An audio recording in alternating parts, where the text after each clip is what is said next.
Tēnā koutou katoa, nau mai hara mai ki te whare te wahi a mahi e Aotearoa ko Hamish McDougall taku ingoa. Greetings everybody, it's my great pleasure as the Executive Director of the New Zealand Institute of International Affairs to invite you along this evening to the very last NZIIA event of 2024. We've had around 90 such events over the last 12 months across the network, across the country. And I think around 15 or so in Auckland, which has been a real credit to the branch committee. And it comes at a time, obviously, when it's really crucial for New Zealand to collectively understand, improve its understanding of what's happening internationally. And if you don't mind me just making my consistent plea that if you find our work interesting and useful, I would really encourage you to either re-sign up as a member. The invoices went out on the 1st of December, or become a member via our website. It's free for students, $70 for non-students to join the Auckland branch, and I'd say that's something of a bargain given the real calibre of expertise we have throughout the year, and I'm very pleased to say that calibre continues this evening.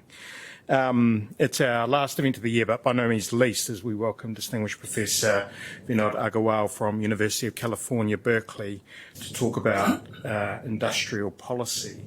And it seems like a really opportune moment to cover this topic. It does strike me that there is some dissonance or difference in conversations had around economic policy in New Zealand, where industrial policy, that is sort of direct government support or assistance to business in areas that it sees as strategically or politically useful, has largely, you would say, been discredited since the mid-1980s.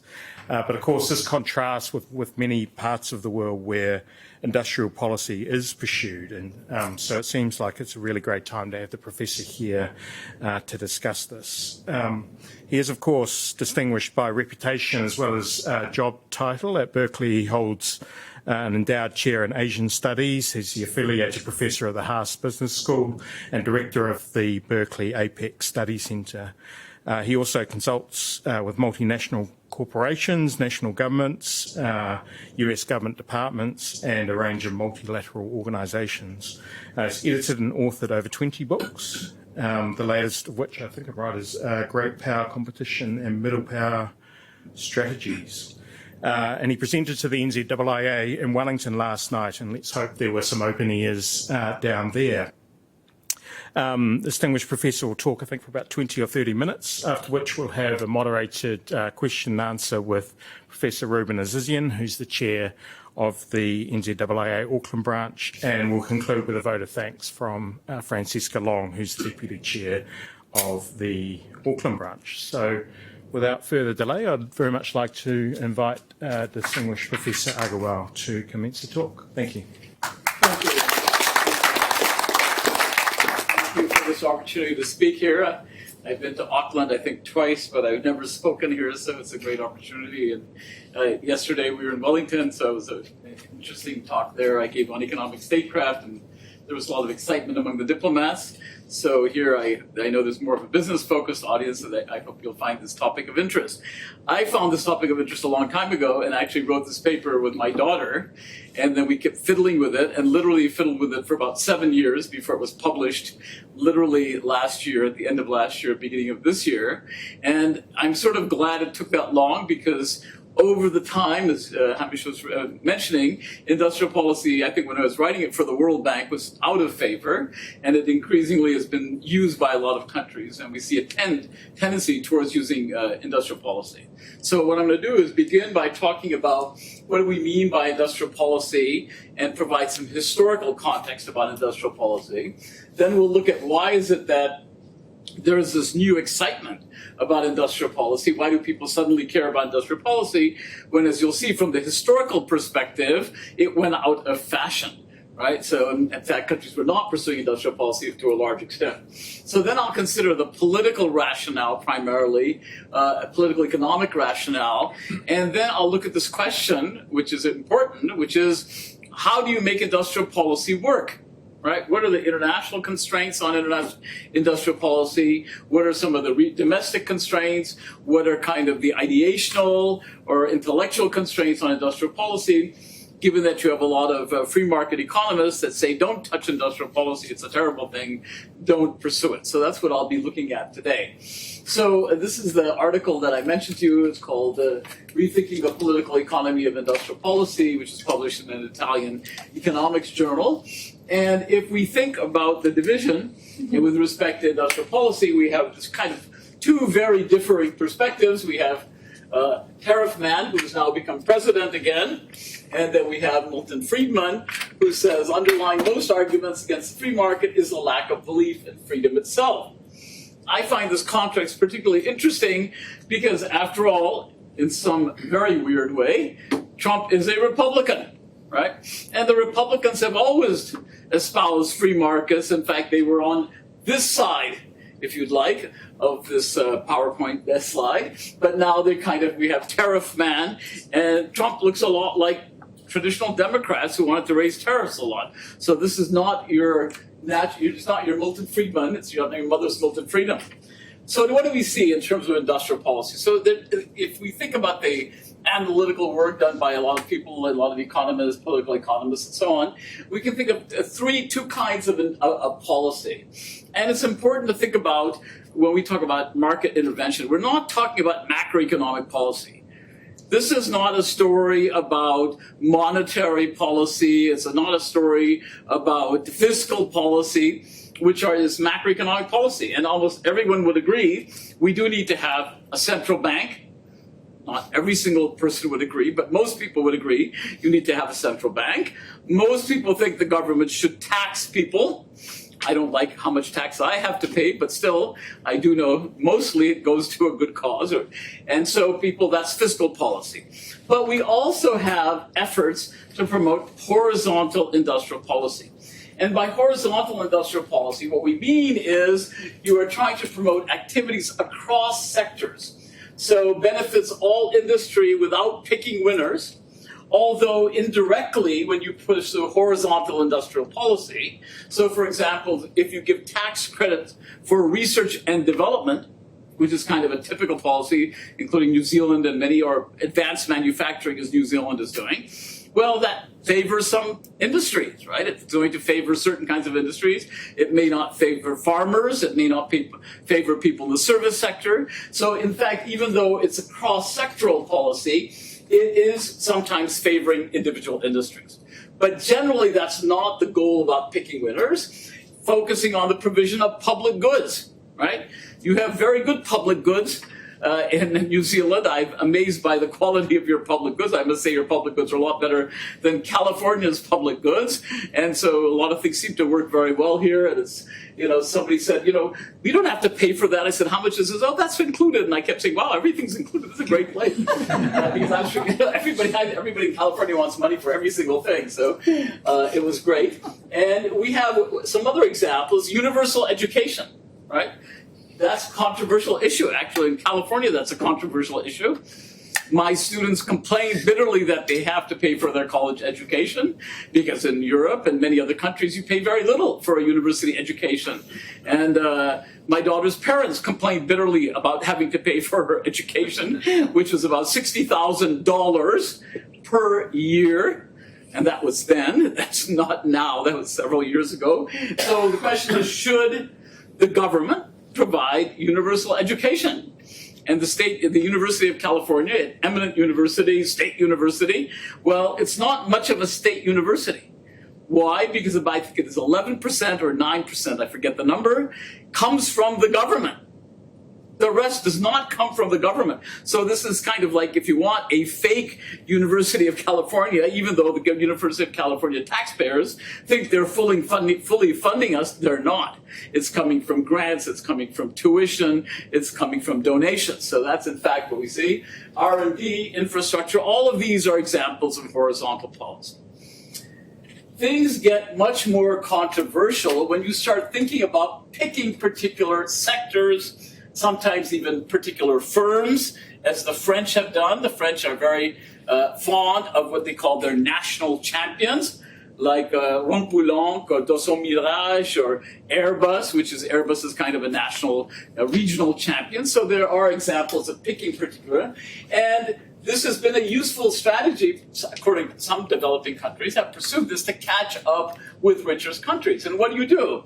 Import tariffs, restrictions, tax incentives, a whole variety of policies to promote particular industries. So that's an important issue. So before we come to the modern version of industrial policy, it's useful to understand, why did industrial policy go out of fashion? Well, it was crazy in fashion after the Second World War.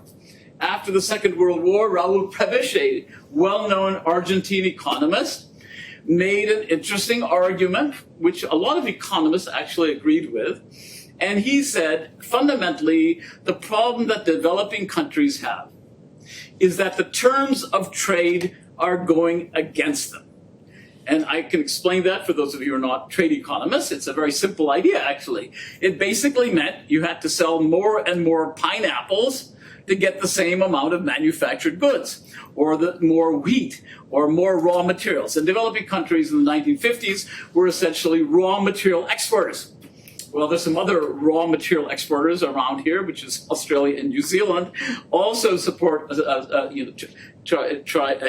export a lot of raw materials as well, right? So these are materials that are not highly finished manufactured goods. So Raoul Prebisch's argument did not seem all that controversial. He said, look, it's very simple. You just need to restrict imports for a while. That's the key part, for a while. And if you pursue ISI, or import substitution industrialization, you will be able to compete with the rich countries. Otherwise, developing countries will be stuck and just selling of their raw materials, and with the terms of trade going against them.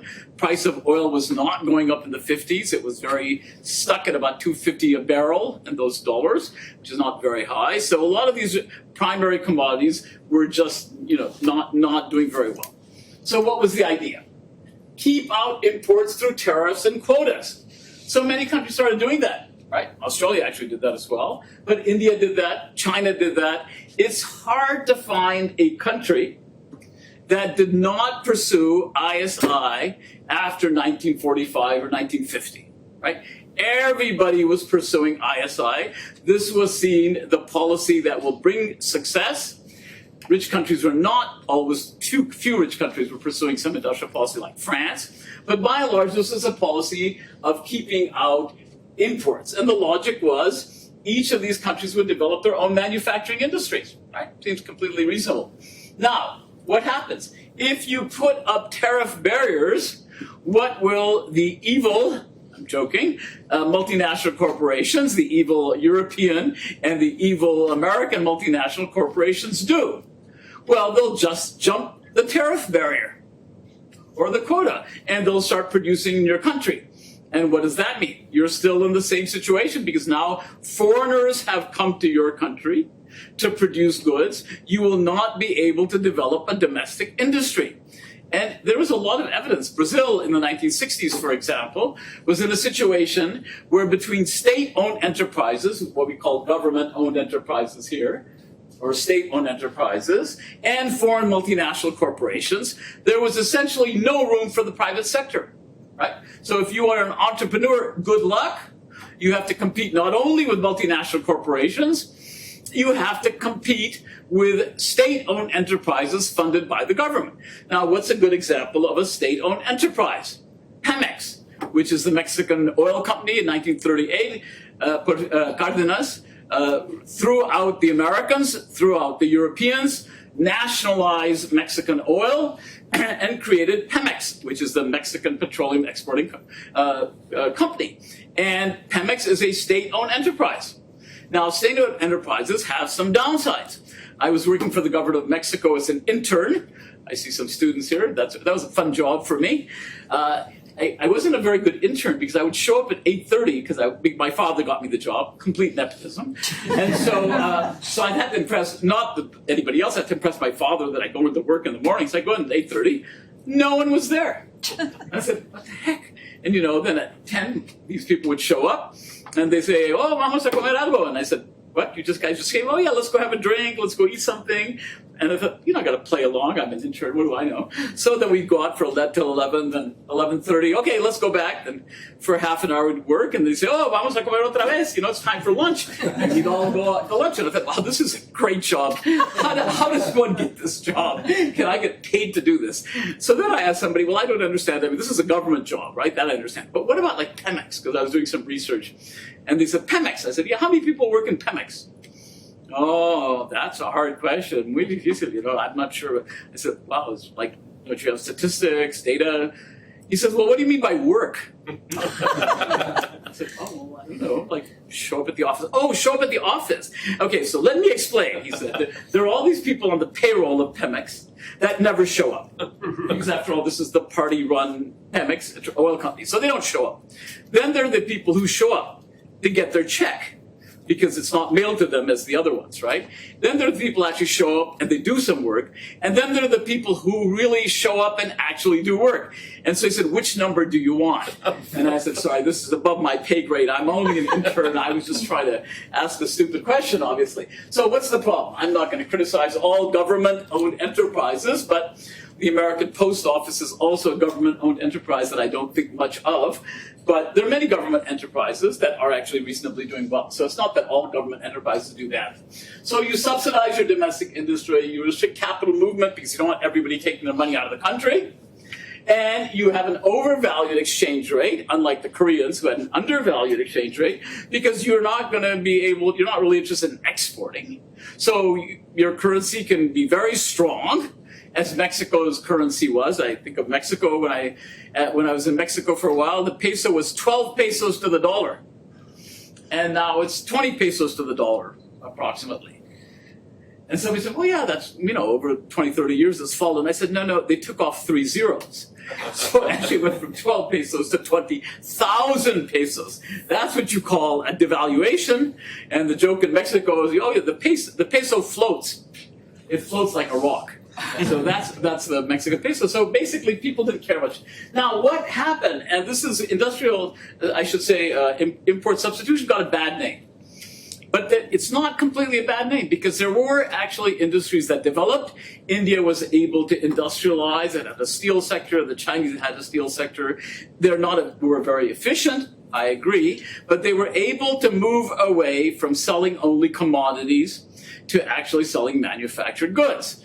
Now, the problem with this strategy that Raoul Prebisch did not fully understand was the politics of industrial policy. And what do I mean by the politics of industrial policy? The politics of industrial policy is, once you get protection, never give it up, right? Because you're leading a cushy life, why would you give up your protection? So let's look at some examples. So what did you get? Lack of innovation, low productivity, right? And basically lack of export competitiveness, because the interest was not in export competitiveness at all. That was not your goal. It was to sell goods for the domestic market. And we can think of an example, in Australia, the Holden, the domestic cars in Australia. Well, here's my car example. So here's a quiz for you. How many people know this is an Indian car actually now? It's still around sometimes. You can still see these. Anybody know where the Indians got it? Did they steal it? Did they steal the technology? Yes. Yeah. Sorry? That's from the UK. It's from the UK. That's right. It's based on the 47 or 48 Morris, and Morris changed as well, under license. And when people say Indians were not technologically innovative, I like to say this car was only made in black by the British, and the Indians made it in white. So how can you say there's no technological innovation? Completely misleading, right? And then this is another car which I used to see because I grew up in Italy because my father worked for the United Nations, and so this is one of my favorite cars. It's called the Premier, which is also the Fiat 1100. Which is a great car, actually. It's a great car. And here again, you see technological innovation. Here is a cow bumper. And I'm a Hindu, we don't want to kill cows, so push the cows out of the way gently with your cow bumper. So this notion of technological innovation is misleading. You can see a lot of technological innovation, and I'll explain why. Okay, so that's ISI for you. Now here's another car that the Indians made. Totally indigenous car. Better than any Cadillac you've ever seen. And it's faster than a Cadillac, okay? good old 50s cars. So why am I showing you a picture of what is ostensibly not really a car? It's a missile. And there's a point to the story. This missile was made by the Indians indigenously, with their own technology, their own guidance system, and so on. So here's the quiz. I like to teach interactively or talk interactively. So I'll ask a quick question.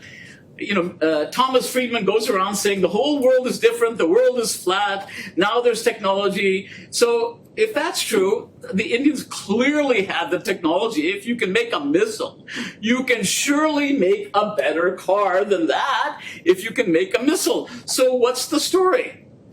It's a political story. Now, it's very fashionable in America. Every fad in the world starts in America. Hopefully some start here, but other countries too. But one of our fads, I teach in the business school also, is work-life balance. Right? And I said, I became an academic so that I didn't have to go into the office and I could stay at home. I know what work-life balance is. But this is the ultimate in work-life balance if you work for Hindustan Motors. Why? It's 1984, 1983, and you call up your manager, you get up in the morning, you have a cup of tea, thank you, British, get your cup of tea, and then you say, hey, what's happening? Kya ho raha hai? What's going on, buddy? He says, oh, sir. In India, everybody calls everybody sir. Sir, we're doing well, we're making more cars. And you say, gadha, which means donkey. What are you doing that for? You're going to screw up the market. Don't make more cars. I told you, only this number of cars per day. Why can't you? Oh, I'm just trying to be good. I said, you do what I tell you. Okay, so then, of course, you have lunch, and then it's time to play golf. Right? So this is work-life balance. But here comes the work. Who do you play golf with if you are a high-level, C-suite level executive at Hindustan Motors?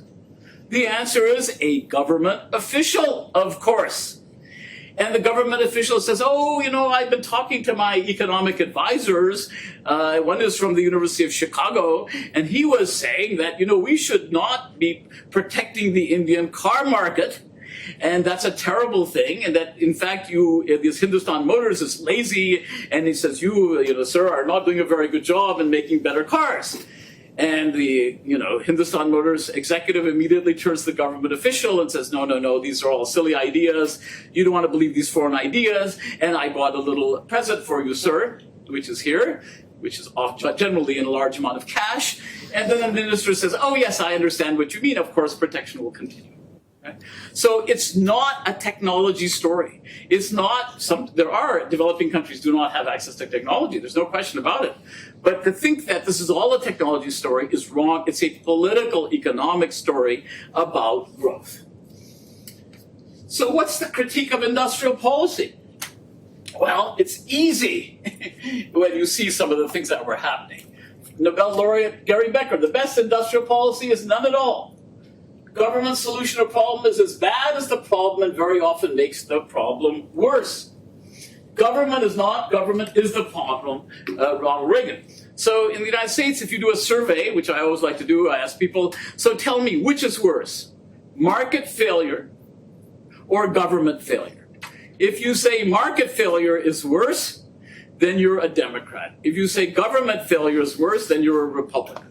So it's the key issue on which you can divide everybody up, because market failure means you need to intervene in the market because something's not working well. But if you intervene in the market, then the government screws things up and has all these bureaucrats, et cetera, et cetera.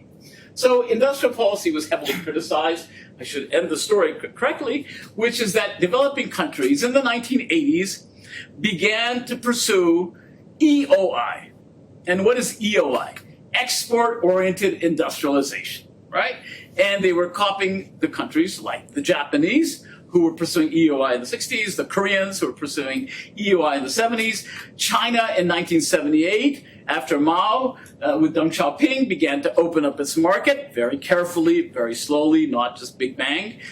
In the 1980s, Latin American countries began to open up their markets because they experienced a severe debt crisis in Mexico, Argentina, Brazil, Peru. All these countries had a debt crisis, in part because of ISI strategy, in part because of interest rates. I won't go into all the details.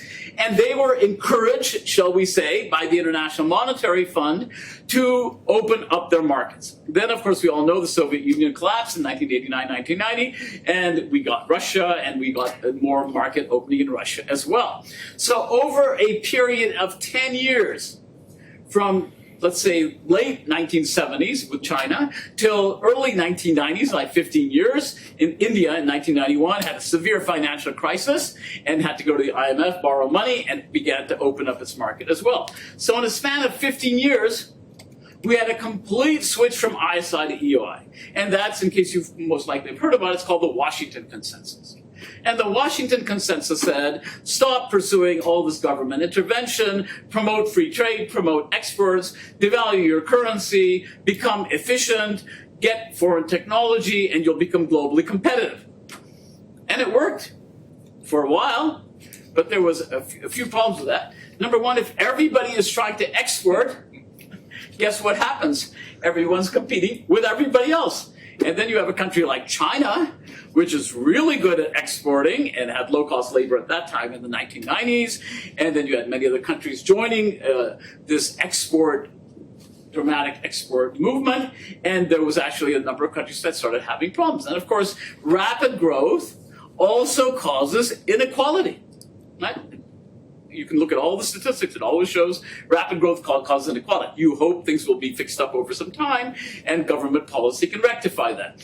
But in the interim, you have a huge amount of inequality, by the way, in China, in India, in Brazil, in the United States, in Korea. All these countries that had much less inequality have much more inequality. So there was a backlash against the Washington Consensus. But that's really not the main story about industrial policy. So here's just some data. On interventions, you can see last year they went up very dramatically, very different kinds of intervention. But why do we see this resurgence of industrial policy, right? Which is a thing of, oh, this is the old-fashioned way to develop from the 50s to the 80s. Why do we see that? A few broad ideas: economic and geopolitical rivalry, which I'll talk a little bit about shortly. And then governments have therefore decided to pursue a number of strategies. But what are the specific things beyond the kind of broad brush? Number one, shocks. Great recession, right? 2008, we had a great recession in the United States, spread to the rest of the world. Greece just got over it about 3 years ago. Then we had COVID-19, which was very shocking to supply chains. We had the earthquake in Japan, which is also a big shock to supply chains. And then we have energy shocks, which is a big shock to the Germans, which they haven't gotten over yet, because suddenly they were very reliant on Russian natural gas, etc. So we see these kinds of developments. So we then got crisis intervention. Right? In the United States, we have a lot of government intervention. In Europe, we had government intervention. And then people started saying, well, it kind of worked. Right? The United States recovered quite well from COVID, stock markets booming. Many of the countries, even the Greeks, got out of their crisis. So then they started thinking about, maybe we should have some more state intervention. That's the first thing. So what are the current drivers, specifically? They looked at China. China seems to have used industrial policy quite successfully. People dispute that. And I say, okay, 10 years ago, if you asked any American or European and said, what are the Chinese going to be selling and what are we, Europeans and Americans, going to be selling? Well, it's obvious. We are going to be selling green technology. We're going to be selling wind and solar power and batteries and electric cars. And the Chinese are going to be selling clothing, and they're going to be selling shoes, and maybe they'll make some, other toys and stuff like that. Well, they are making toys. They're called wind turbines. They're making other toys called high-speed rail. They are the leader in wind turbine production, in solar production, and battery production. And Tesla has been surpassed by BYD, a Chinese automobile company. So much for that. So then some economists, I argue a lot with economists, say, oh, well, that it's just all market. I said, if you've never been to China and you don't understand how the Chinese market works, you think it's a free market. It's not. And we see American multinationals and European multinationals complaining all the time that they can't get business in China, that their technology is being taken away by the Chinese, and by the way, I should be clear. It's not that the Chinese were stealing technology. They do. Sometimes they steal. But mainly, the Westerners gave it away. Right? It's not that they stole it. I mean, they actually said, oh, look, the Chinese said, could we have some of this technology? And then you can have our market. I said, oh, great idea, right? And so they actually were able to sell get that technology, completely legal means, okay? Now, the other concern we have is concerns about deindustrialization, right? That we're going to deindustrialize in the West. We need to have a green transition and so on. Opening to pursue WTO, World Trade Organization, doesn't seem to constrain you from pursuing industrial policy. And then, most importantly in my mind, because that's what I work on, is that the rise of new economic statecraft is leading to the rise of industrial policy. So what do we mean by economic statecraft? Use of economic tools, trade, restrictions, investment, and industrial policy, one component of new economic statecraft, but to pursue geopolitical strategic objectives. Now, who's doing that? The United States is doing that. China's doing that. Some middle powers are kind of stuck in the middle in small countries. Some middle powers try to do that, but that's another driver. And in practice, what do we see? Semiconductor conflict, and as I mentioned, middle powers are having a big problem because they're caught between this US-China dynamic. And when I say they, I mean New Zealand, Australia, Malaysia, Singapore, Korea, I can go on and on, European countries as well, Latin American countries, African countries, all these countries are caught between this emerging kind of Cold War dynamic. Okay, so I won't spend too much time on this, but basically you can read the paper, I can send it to you if you're interested. Sort of what are the market failures that drive people? Incomplete information, technology, externalities. These are kind of the standard arguments that economists make, or you can have concerns about economic income distribution, environmental concerns, which is why we've tried to become more green, right? That's important. And then, of course, there is the kind of downside, which is firms just want to get protected, as I gave you the example of income. Now, what does the government do? It could pursue horizontal or sectoral policies in all of these cases. And what's the problem? This is where we get the government failure. Government may fail due to a lack of knowledge. All right? So why do we think that government officials are better at picking winners than venture capitalists? Because that's the venture capitalist job, right? Now, when I think about that, I think about Singapore, and I was having dinner in Singapore with a high-level government official. I can't mention the name, but he was very, very high up in the government, when a minister type. And I said, so what are you doing? He says, oh, I'm working in the casino. I said, you're working in the casino? You're a government official. He says, yes, because my next job is managing the government management of the casino. So I said, yeah, I get that, but why are you running it? He says, how can I regulate the casino if I don't know how the casino works? So I'm actually running the casino. And I thought, that is so clever. Like, you actually learn to regulate what you need to know what they're doing. Like, where's the money going? Casinos, as you know, there's a lot of funny money going around. So it made a lot of sense. So in Singapore, government officials are in a different group in the whole world. I don't know if you know what the government salaries are at the top in Singapore. They're a little higher than the Americans, I might point out. They make $1 million US per year, okay? And their pensions look like that too. So pretty good, right? So focuses the mind, like, oh, I think I'll be corrupt. Then they'll put me in jail or might do something worse, or I could just make $1 million a year.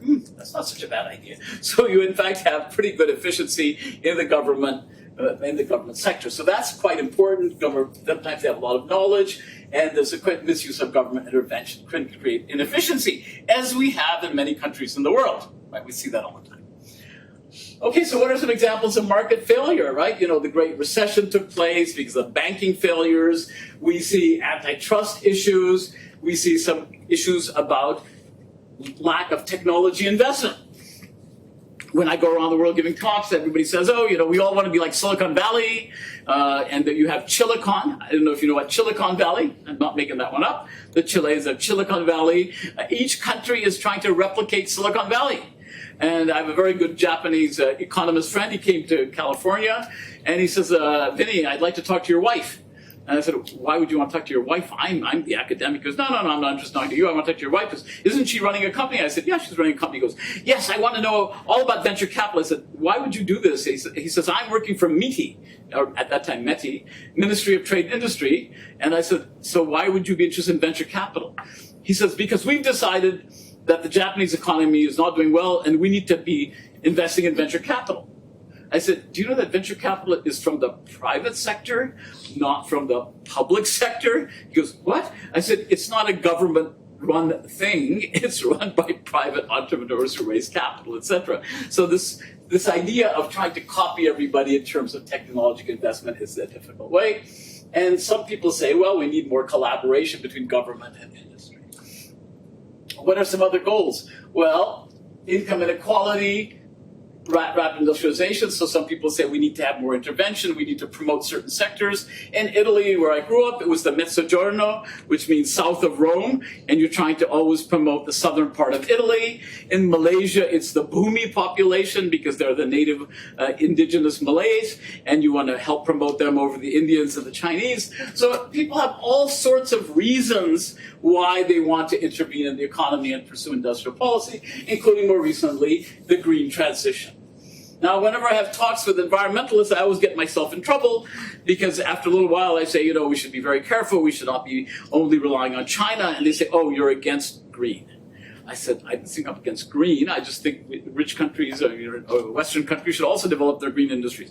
Oh, so you want the environment to be destroyed even though we can buy solar power and wind turbine from the Chinese. So this is a fundamental disconnect between the political economy of trade and investment and genuine environmental concerns. I'm not disputing that they have genuine environmental concerns, but if we buy all of our green industries from China, that might have political, geopolitical, job implications and the like.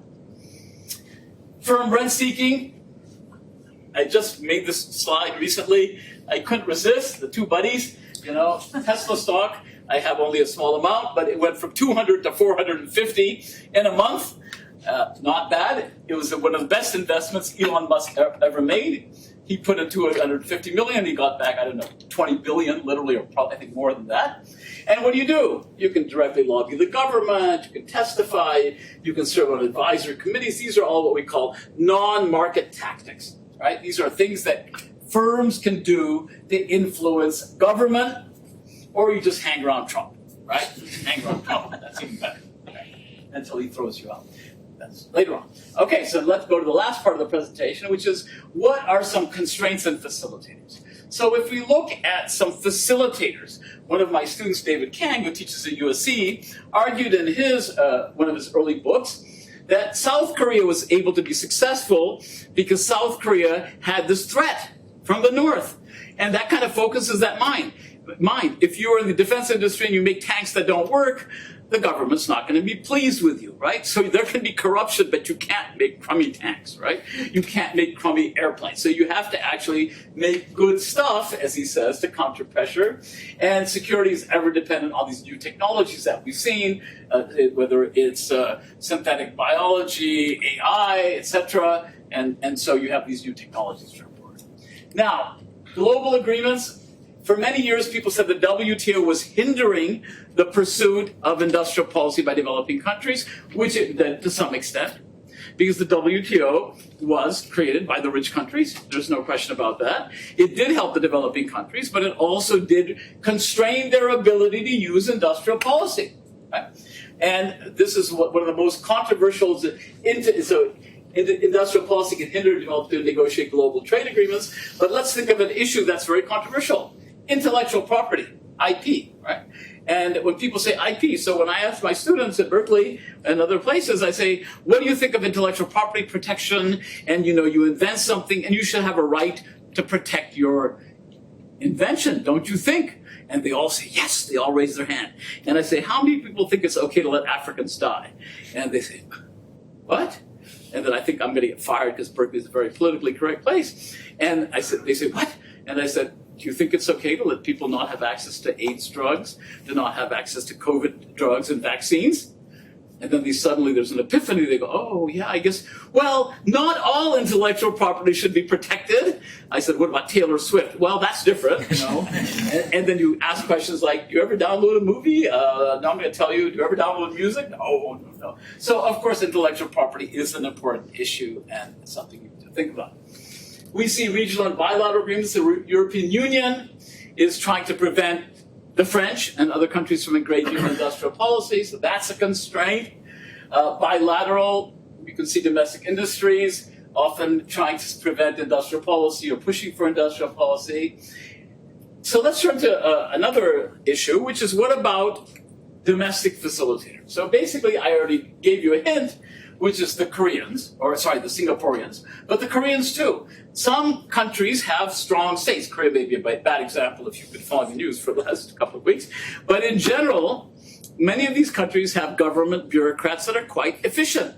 So it's one thing that for them to be able to, resist firms, follow their own policies that they want to pursue, and all capitalism is not the same. There's a whole literature called Varieties of Capitalism, and it's naive to think that American capitalism is the only kind of capitalism, as many economists used to think, when there's German capitalism and Japanese capitalism, and I dare to say Chinese capitalism, and they're all kind of capitalists, but they look very different in terms of the role of the government, and that affects the pursuit of industrial policy.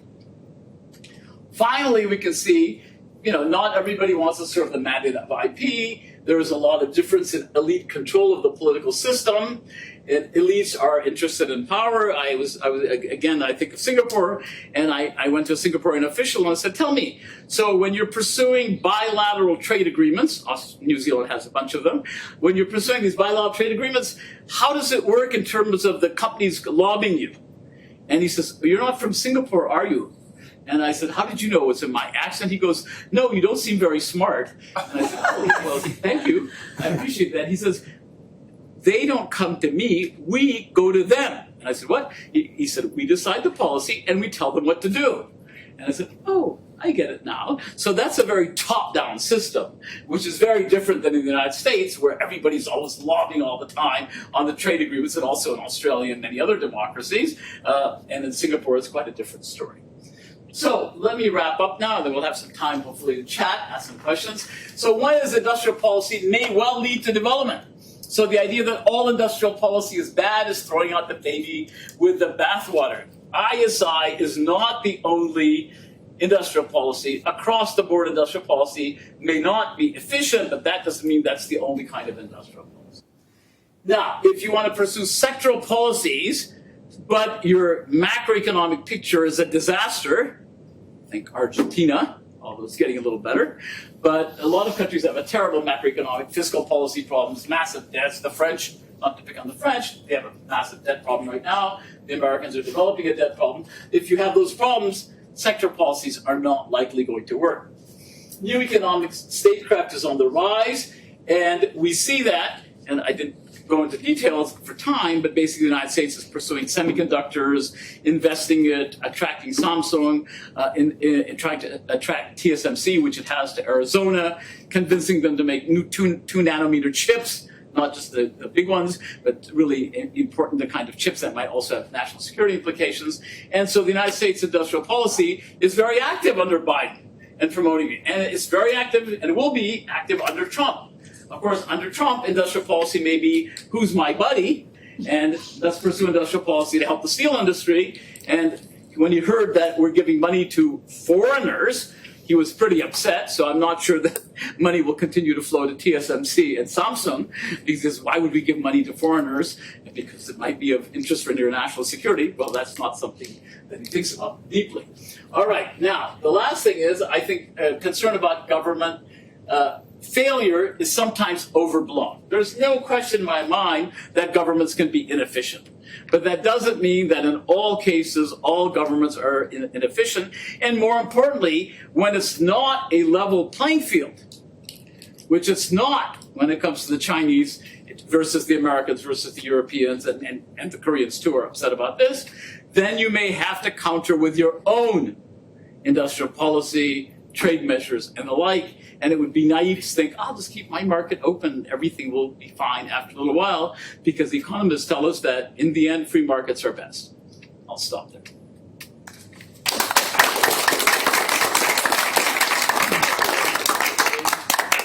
And, so we have time for questions. Like to start. Yes, please. I'm okay. Thank you very much for that. I'm still smiling at your pictures of the 2 cars and the car manager, factory manager told not to make any more. We have exactly that problem in this country with electricity supply. So, and I think from what you've said today, we are really at the extreme end of turning up our nose at all attempts of any form of industrial policy. We had some timid things just under the government before the one we've got. They all got scrapped within the first 100 days. So when you've got a country sort of so wedded to the neoliberal orthodoxy and doing crazy things, like telling its electricity generators not to generate, or not the government telling it, but that's what they know, it's in their interest not to generate more electricity because they make more money. Yeah, how do you think we can get actually a good intellectual debate in this country around those issues? I think that's a very important question, and I think the danger is that it's very easy for people to say, "Oh, you want government intervention," and I've had this debate with Chicago school economists. I mean, literally, I always call them Chicago school economists, and lo and behold, I found myself in a meeting, and I said, "What are you doing?" "Oh, I'm an economist at the University of Chicago." I said, "I'm so excited because I've been attacking you all my life, and here you are in person." And so then he said, because I was talking a little bit about intervention, potential benefits, and he says in a gravelly voice, which I won't imitate, he says, "When I think of intervention, I think of Venezuela. And when I think of Venezuela, I think of a disaster. Do you want to live in Venezuela?" And I said, "When I think of intervention, I think of good health care, I think of a good pension system, and I think about education and retraining, and I think that country is called Sweden. And yes, I would be quite happy, except for the weather, to live in Sweden." So it's this kind of straw man, straw woman, straw whatever. It's ridiculous, right? I mean, you argue that in all cases the government should not intervene and everything will be wonderful. It's the same argument on the other side. Why do you think, it's FSU, former Soviet Union? I know you were the Soviet Union. I didn't mean no personal. Don't take it personally, but of course, if you have only government-led, business, then you have a disaster too, right? I did go to the Soviet Union before it fell, and I just remember we kept running from place to place because somebody said, "Just run with us." And I said, "What's going on?" "Tomatoes are being sold here." So we ran to the tomatoes. "Oh, we hear there are pears over there." We ran over there. I said, "Oh my God, what the heck is going on?" And of course, you can't run a government. The Soviets actually tried to run the government scientifically, as you probably know. It didn't work out very well. We didn't have enough computing power, maybe in 100 years. So in that sense, the free market works much better. But the debate should not be free market or communism. The debate should be about different kinds of capitalism, different kinds of intervention, under what conditions. Long answer to your question. Please, you have it. State-owned capitalism like in Scandinavia, is that a good model for New Zealand where, say, the government takes a 51% shareholding and say New Zealand wanted to become the IKEA of the South Pacific, should the government start promoting the woodworking industries and bringing them under the umbrella, taking a match? Do these type of things work for, say, a country like New Zealand? Well, I should have a disclaimer here. I'm not a New Zealand expert at all. I can tell you what the Chinese have done with respect to joint ventures with the government. And what they did is when any American auto company, European, Korean, Japanese auto company came to China, they were forced to be in a joint venture with a state-owned enterprise. And that the state-owned enterprise were not always that successful, but they were able to learn by doing and learn the technology and so on, and that also spurred the private sector like BYD to develop better cars. And so, yes, that can work. Now, there's also, as I told you, the Pemex case, right? So there's always a case where you have complete state ownership of the thing, and all you do is spend all your time lobbying the government to make sure that people take care of you. So it's a difficult situation. And it's not easy. On the other hand, if you completely say abandon any form of intervention, then a neoliberal market may not work perfectly well either. That's the problem. Yeah, you go. Yes. I'm the boss here. You go. Thank you. I'm a student from Thailand, and I would like to ask a question about Southeast Asia. As you know, right? I would say ASEAN.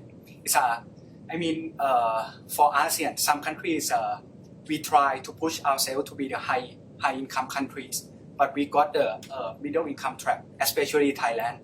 And I would like to know, I mean, now is in Southeast Asia, they have the rising star like Vietnam and Indonesia. And do you think ASEAN can be the new economic engine for the Asia Pacific or the Indo-Pacific, whatever you say?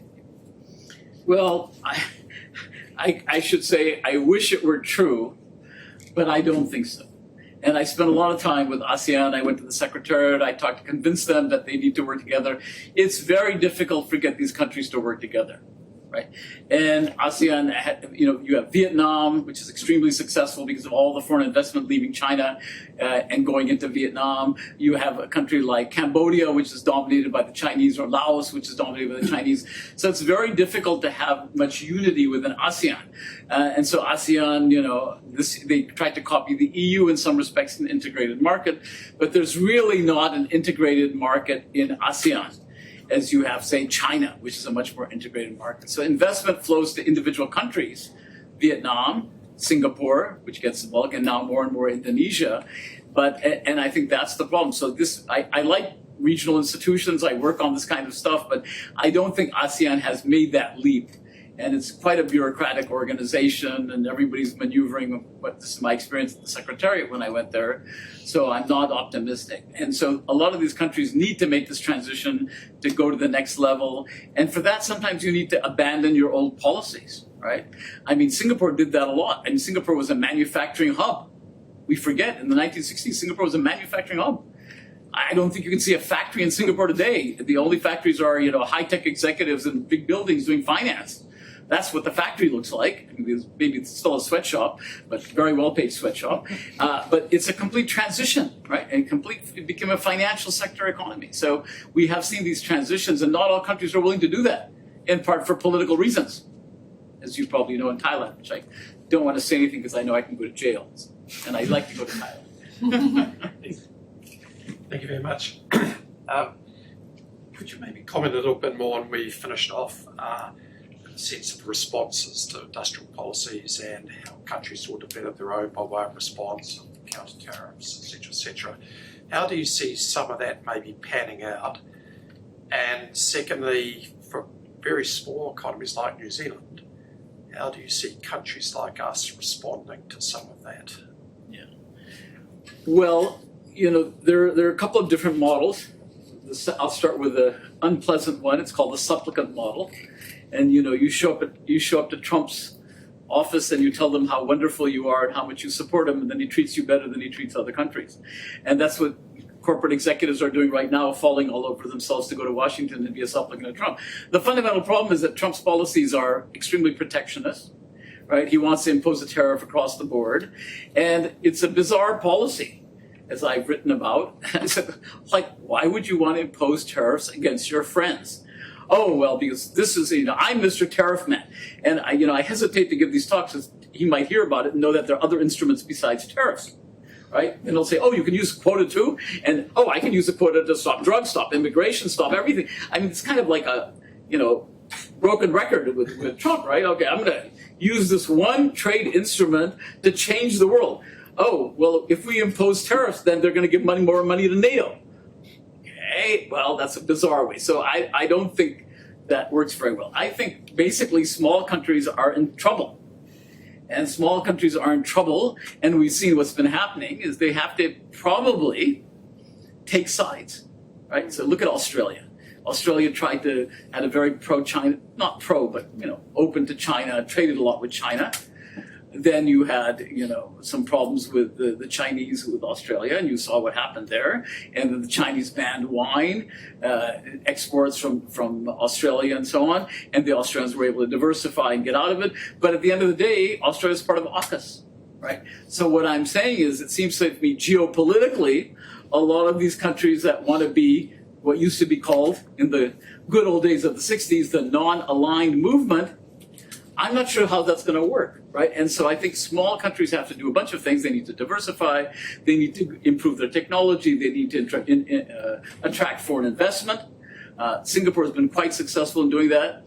New Zealand can also be a hub, but New Zealand has very high wages, right? So for a lot of things, New Zealand is, and it's nice to have high wages, Every time I go to a restaurant with my wife, I keep saying, "But should I tip 25%, 20%?" In the United States, it's so obnoxious. You go to any place, including like self-service, and it says tip 20, 25, or 30%. I go, tip 30% for me self-serving myself? And in Australia, said, "Oh, we don't tip." I go, "Oh my God, this is like a wonderful country." But wages are very high, so there are these problems right now. I'm not saying you should lower your wages, but if you don't lower your wages, it's hard to compete with Vietnam. So that means you have to go upscale, which means not to promote universities, but you need high-quality universities collaborating with each other, so students will be technologically well-trained, and they won't all go to Silicon Valley, right? That's also a problem. So you see a lot of emigration from Europe, like Italians. You see, you go to Silicon Valley. I speak Italian. I'm always speaking to Italians because all these Italians are there. Then there's somebody else, French are there, and so the danger is that you get these hubs of dynamism, and everybody shows up there. Thank you. Last row, and then Frank. Thank you very much for your talk. I'm interested in your view on a country like Ireland, which has really gone ahead with very low or zero taxes to some of the big Googles and other countries, other companies. And how sustainable is that? Well, it wouldn't have been sustainable except for the EU, right? So now the EU has clamped down on Ireland, and what Ireland was doing was making these very great sweetheart deals like with Apple. I think they were paying 0.05% of their taxes. On the other hand, Ireland is one of the highest per capita incomes in Europe. I think next to Luxembourg, and the Irish, by attracting all these multinational corporations, including workers, right? It wasn't just it was through tax benefits to these companies, but they also brought workers there, and so that was. Now the problem is it sustainable? Well, if every country pursues the same policy, it's not sustainable.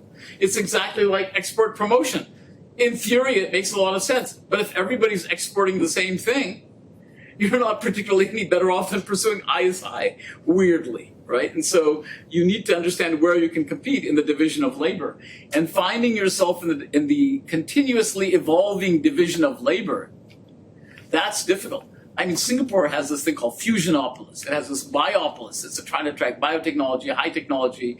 If you're a Singaporean, you can get $1 million in startup funding. I mean, there's all these ways that these countries have tried to do these things. Countries like New Zealand can pursue some of these things, right? I mean, and I think in the movie industry, had some success with that. So there are ways in which you can be at the higher end of the division. I mean, you're not going to be successful competing with Vietnam. Going to happen unless your wages are going to go way down, right? And so that's why you have to find yourself in some specific division of labor, some particular supply chain. Is there a risk? Yes. And there could always be another crisis and so on. So that's why you have to move quickly on your feet. And I think governments that can move quickly to respond to what's going on in the economy, who follow what's going on, et cetera, will be much more successful. And students who are entrepreneurial, who understand technology, AI, understand these latest technologies, I mean, they will be very successful. And a lot of jobs are remote. So it's not even that you have to leave New Zealand, which is a very pretty place to live. Like, why do you want to go work in some other place when you can work from here? So remote working is also a very important aspect of development strategy. Thank you. So somebody mentioned Sweden, and I'm from Sweden. So I just wanted to correct something, that the Swedish government owns relatively little. All the industry is owned privately and traded in the market. So in that sense, it's as capitalist as anything else. Whereas one major difference is the level of trust between government and business is very high. Everybody expects the other person to do a good, hard job in the public sector, in the private sector. And that actually happens. And I was thinking also, one thing I said, where there's bad labor relations, that's normally because of bad management. They don't know how to treat labor well. And that doesn't happen in Sweden. In Sweden, corporates have trade or union members on the board, and in Germany also. So this issue of trust, I think, is very important. And I think even in this country, that's relatively low. It's easy to rubbish the public sector. It's easy to rubbish businesses as being too egocentric and capitalistic. and we need to lift that and sort of work together. And that sort of leads into social capital perhaps also. And that's also something to treasure and be precious about. That if 1% of the people own 35% of everything, that's the last number I saw about the US by Martin Wolf in Financial Times, then there is something that's gone askew. And if that trend continue, that most of the pay increases go to the 1%, and 50% owns 2% of everything. So these issues also come in, and if you can harmonize that, then you can have a real winner, I think. And again, I think American business literature suggests that if you can have a good culture where people like each other and work well together, then you immediately can pay people 20% more and still earn more money than when people are fighting each other. I don't know really how this fits into your speech, but I like to say it anyway. That was precisely my point, that Sweden is also a capitalist country. That was what I was saying. Yes. But you also have labor retraining. You also have portable pensions. You also have good health care, which means when you lose your job, you don't go protest in the street. You just go find another job and the government helps you. Yes. And that's a kind of intervention which actually needs to be in the United States. We don't have that intervention. And that's why they vote for Trump. Yes. It's not that hard to understand. Because they don't have labor retraining and people lose their jobs and you lose your health care. Yes. My daughter, when she finished law school, for 3 months we were totally panicked because her big high-paying job at the law firm was starting in 3 months. And for 3 months she had no medical insurance. Yes. And I could, oh my God, keep her at home and lock her up in her room so that nothing happens, right? And finally we got some medical insurance. It's crazy. And she's super highly educated. If you're just the average worker and you lose your job, of course you're going to vote for anybody who promises you any nonsense. As you can see, I don't care that much for Trump. You might have guessed that. And it's interesting with unemployment that if you are unemployed, there is an automatic 1-year scheme for retraining. Yeah. And 2/3 of those who retrain have a job within the year. So that way 1/3 of the normal unemployment statistics disappear because these people aren't unemployed. Yeah. But that's the point of that you can have intervention in the economy. That's right. You can be a capitalist economy. You don't have to look just like the United States. That's Really, if I may. no, sure. We have time for, may I? Yep. Thank you. Going back to this nexus of geopolitics and industrial policy, what's your perspective on this kind of evolution from, diversifying, de-risking, onshoring, decoupling to now mineral security partnership, defense industry recent partnership, which is adding another angle to this, right? Geopolitics, industrial policy, plus the democratic kind of countries coming together. And how do you see this unfolding, one? And second, is this an opportunity for smaller nations who can jump on one of these kind of trains? Because as you mentioned, there's still this, kind of smaller countries torn between security partnerships and economic interests, right? So, and then we're seeing these two coming together, these security alliances around industrial policy. Do you see this as a new phenomenon? I have a negative view of this for the following reason. Because if you think about Mexico, right? Mexico thought it was going to attract investment, which it did, from the Chinese, from the Europeans, from the Americans, because after all, in the new world of friendshoring and nearshoring, Mexico was our friend. And look what Trump has said. If BYD tries to sell cars from Mexico, I don't care about the USMCA, which is the trade agreement. It used to be called NAFTA. I don't care. I'm going to block cars. Well, if you are operating, think about what does business want? Business wants a certain environment. They actually don't mind if there are rules as long as somebody tells them what the rules are. And if the rules and the international agreements are continuously shifting, then countries which are trying to play this role in the supply chain, nearshoring and all these things, will be in trouble, right? If the rules change all the time. So Vietnam, all the Americans said, okay, China's a problem, we get it, China's a problem, there's decoupling, we're all going to go to Vietnam. Now, if Trump says we're going to impose 10% or 20% tariffs on Vietnam, well, then what's going to happen? So there will be a backlash by American industry. Right now, they're too busy kneeling, but when they finally stand up, they will be able to see that this is not in their interest, right? That they need to actually get the president to be more logical about, okay, you said friendshoring, fine, what about this country? Which country do you like? Oh, well, the Canadians, they're really evil. Right? I mean, you know, he's also threatened to impose tariffs on the Canadians, right? So that kind of uncertainty is not good for the global economy, individual economies, and it's the worst of all for small countries. And that's very fluid, as you say. Too fluid. There's definitions and all that. Yeah, and that's where I see the problem. Okay. And Elon Musk telling Tesla to US is it becomes a Chinese product or But that's Elon Musk product. Elon Musk product, as long as, but he will get special exemptions. One of the answers you gave earlier, you talked about the need for New Zealand to diversify. And business, governments, academia have all said since the 1960s that New Zealand has needed to diversify. Why, in your opinion, has New Zealand failed to diversify, given that we've been talking about this for 60 years? Well, as I said, I'm not an expert on New Zealand, so you probably have to ask somebody who's an expert on New Zealand. That's why we're asking. Yeah. But in general, why do countries fail to diversify? I think the answer is countries get complacent. I was just thinking Right. that. And, I have to say Lee Kuan Yew was not my favorite person because he was a bit dictatorial, as you probably know. But Lee Kuan Yew had it right, which is he used to call the Malaysians and then the Indonesians enemies, which they really weren't enemies of Singapore directly. But what was the point of that? It was to get the general population to understand, now we have to do this, now we have to do this. You can't just sit around all the time and having a good time. And if you look at the old Singaporeans, they're always criticizing young Singaporeans who all they want to do is party.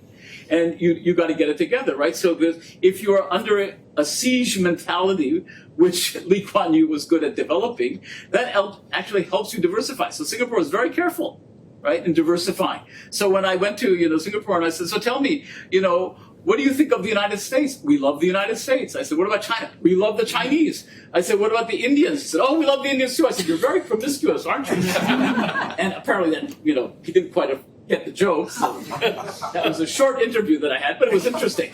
And that's the point. They don't want to have any enemies, right? Everybody's their friend. It's very hard to do in a situation when somebody is like Trump is pushing you to say you're either with us or you're against us. So that kind of diversification is very difficult to do. And then you just have to choose sides, at least for a while. Okay. I think we have come to a successful end. We forgive you for not being an expert on New Zealand, but hopefully from the questions you heard today, that will kind of trigger more interest from you, and you can maybe use I'm in New Zealand. It's a beautiful place. Your next book. Next book. As the challenges of countries like New Zealand with high wages and diversification problems, whether promiscuity is the answer or not. So with that, please give a round of applause.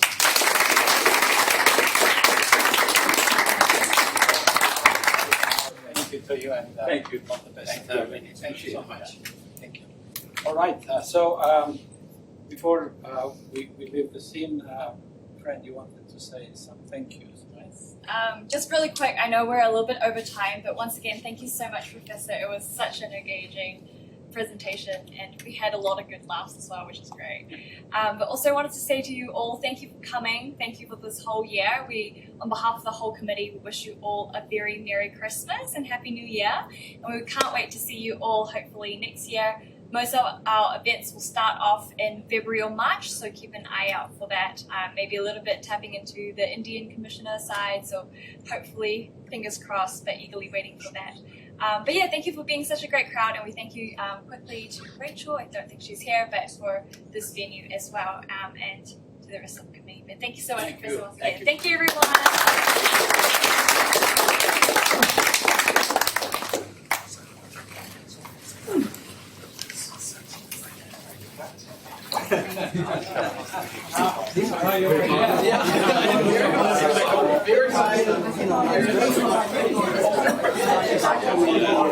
Yes, cool. Yes.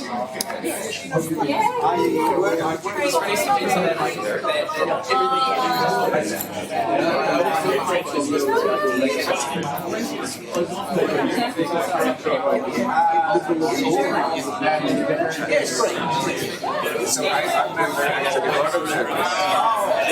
I never saw you. That's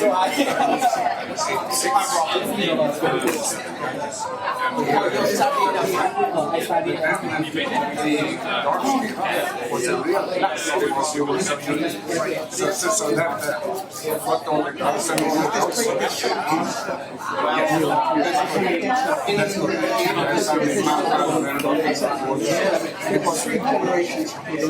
It's kind of mad.